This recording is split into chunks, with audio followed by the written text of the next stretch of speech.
There are different types of custody, and custody is potentially going to be reworded as we look forward to Divorce Act changes that talk about more about parenting time.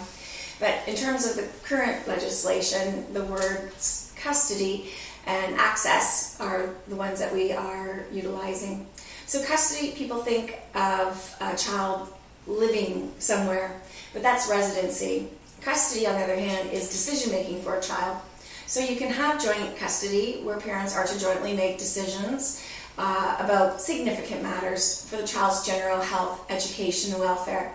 So it wouldn't apply to whether the child gets a haircut or not, but it would apply to whether the child's taken out of a French school or if they're to have their tonsils out, things of that sort. Some people have joint custody and it's a label only. They continue potentially even the relationship they had pre-separation where one parent made all the decisions and the other one was just okay with it. Some people like the label joint custody for some reason. So there are situations like that. And then there's also situations where parents have joint custody and they're not able to make good decisions for their children, not able to put aside their personal differences to make decisions for the child. And where something's kind of broke, as we would call it, a court would likely then change that joint custody to custody for one of the parents.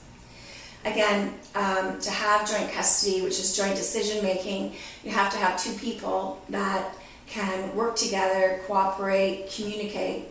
There's actually some software programs out there that assist families that are separated with communication, where you can upload information and you can share schedules and information.